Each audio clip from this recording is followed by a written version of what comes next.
Old Love is one of the songs on Eric Clapton's really, really famous MTV Unplugged album from like 1992. It's got so many great songs on it, but this is another one.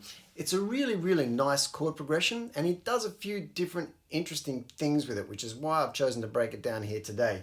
We've got a straightforward progression of A minor, D minor 7, G7 sus 4, or a G7 sus, and a G7, right? That's the crux of our main progression here. But what's interesting about it is that when you listen to a version of him playing it with Robert Cray, who co-wrote the song with him, the bass player actually stays on A for the first change from A to D minor, and then on the second change, instead of going A to D, he goes A to F.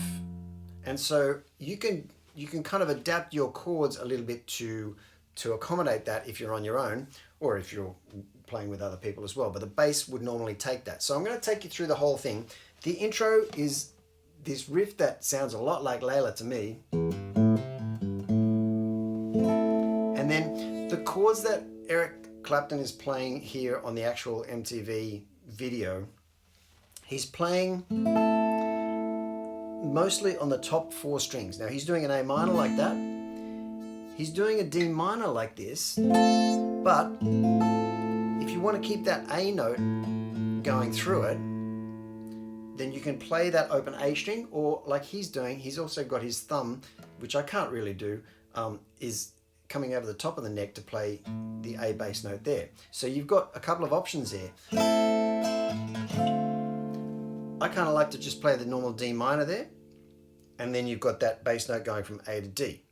However, if you want that bass note to stay on A,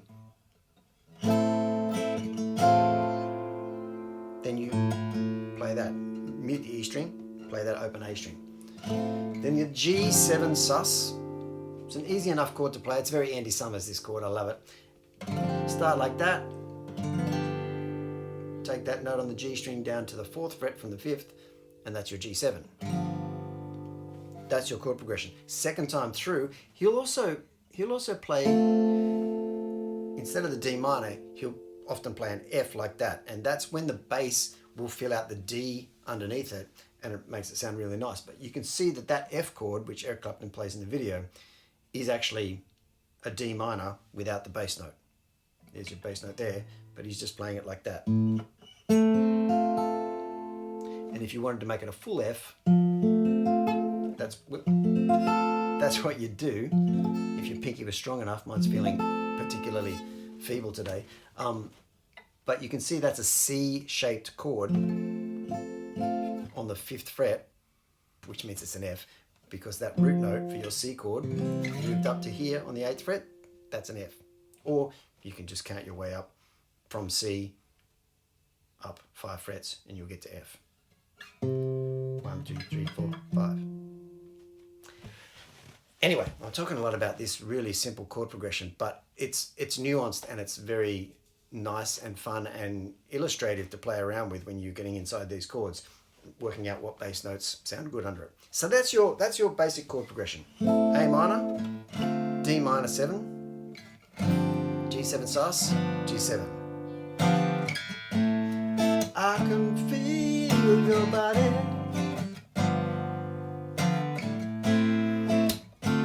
when I'm lying in my bed. Do it again. There's too much confusion going around my head. Moves to the bridge, F7, and it's making me so angry. He's down to the E7, and here's a really nice little chord progression. The names are tricky, but what's basically happening here is you've got a note. You start with this A minor shaped chord here, and you've got a note on the D string that's just going down fret by fret. So you've got A minor.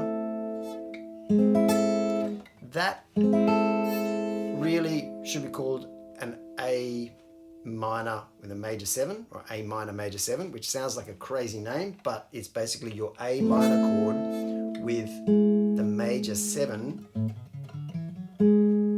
from an A scale, A major scale, A minor major 7, that's the name of it. Keep following it down. This would be I guess it's a G6 sus4, but again, it's that shape down to there, and then keep moving that D string note down to the 4th fret, and you end up with an F sharp minor 7 flat 5, or an F sharp half diminished chord. So lots of names there, but that's the little run over 2 bars. Back to the F7, down to the E7, do it again. Then 1, 2, 3, 4, 5. Oh love. Into that chord progression, back to the chorus. So the chorus, the intro, and the verse all got the same chord progression. The bass, if you listen to the actual recordings, the bass is where that kind of varies a little bit, just subtly, to make things sound a little bit more interesting. Then we get to the amazing solo that Eric Clapton's done in the middle of it, and rather than break this down and make this lesson very, very long, I've just given you the tab for it. So the tab is available for download along with the separate chord chart for the song. If you don't want to do the solo, you don't have to, but the chord chart is one sheet and the tab is another 3-page tab as well, but you get them both for the same download. After the solo, he goes through a chorus with the same progression again. Underneath the solo is the same chord progression, and then including the bridge at the end of it and the chorus. And then it goes into a really cool piano break on the unplugged version, and then chorus is out basically. And so that's it. That's the song. It's really a great example of Eric Clapton's acoustic playing, and cracker of a song. And if you want to watch the version, I'll put a link to the version where he plays live with Robert Cray, because Robert Cray plays some really, really nice, tasteful guitar on this version as well. He actually, I think he kind of shows Eric Clapton up a little bit, not intentionally, of course, but I think it was the 90s maybe, and Eric Clapton was sort of, trying kind of hard. He's got a cigarette coming out of his guitar neck right underneath Robert Cray's nose for the whole song. Robert Cray just continues to play amazingly tasteful stuff. I'll put a link to that video down below. So thanks for watching, and we'll see you here next time.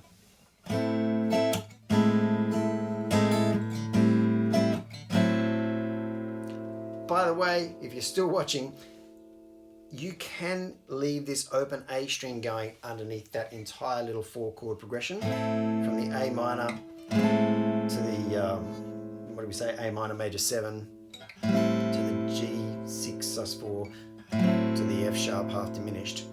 Keep that A string running underneath it and it'll sound really good. You don't have to do it, but it's a nice little addition there to your playing. See you soon.